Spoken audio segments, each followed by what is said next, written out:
Media سے گفتگو میں OIC میں پاکستان کے مستقل نمائندے رضوان سعید شیخ کا کہنا تھا کہ پاکستان 19 دسمبر کو سعودی عرب کی طرف سے پیش کردہ تجویز کے جواب میں OIC کونسل کے وزرائے خارجہ کے غیر معمولی اجلاس کی میزبانی کر رہا ہے، جس کا مقصد بنیادی طور پر افغانستان میں سنگین اور بگڑتی ہوئی بنیادی انسانی صورتحال پر توجہ دینا ہے۔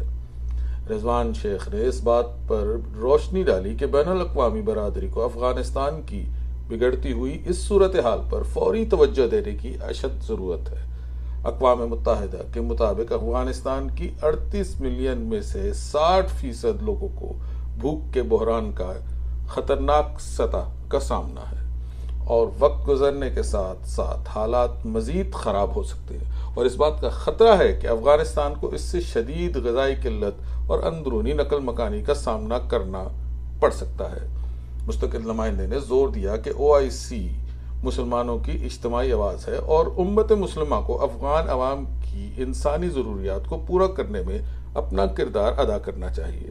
انہوں نے مزید کہا کہ وزرائے خارجہ اجلاس کا مقصد افغان عوام کے ساتھ مسلم امہ کی یکجہتی کا اظہار اور انسانی ہمدردی کی بنیاد پر مدد کا وعدہ کرنا ہے، اور افغانستان میں رونما ہونے والی انسانی المیے پر وسیع تر بین الاقوامی برادری کی توجہ مبذول کروانا ہے۔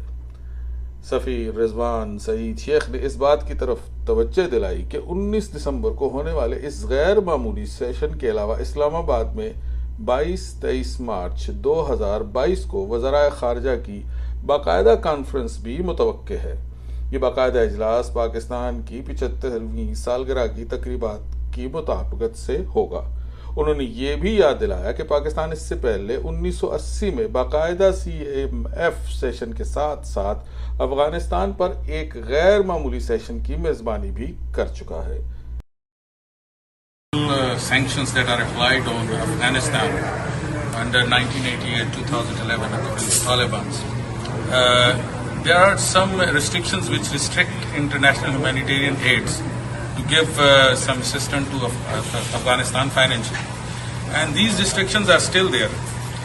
How Pakistan is planning to combat those restrictions, and how would, in spite the fact that it is very clear that we are not being allowed to give them any financial assistance, how would this conference or this thing is going to assist the humanitarian crisis situation in Afghanistan, and how would Pakistan be able to give them any kind of support in terms of any other medicine or financial aid?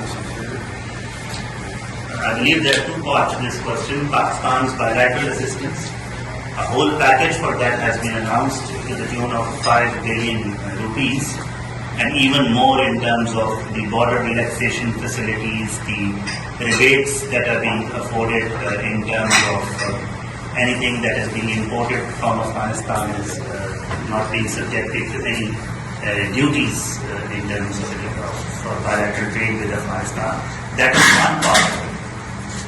Then you are referring to the international sanctions regime that is in place against Afghanistan and certain individuals in Afghanistan. I mean, it's not per se against Afghanistan, the country. But they were at 1988 of 2011 sanctions against Taliban regime at that time. Yes. But at that time, so there is no restriction or sanction against Afghanistan as a country. They are not, or Afghan people, yes. So as to say. So the focus of this event, which Pakistan is hosting, the OIC Council of Foreign Ministers 17th Extraordinary Session, is to afford humanitarian assistance to Afghan people. And post 15th of August, there have been ways of affording that assistance that have been found by the international community. Even UN agencies are currently working in Afghanistan as we speak.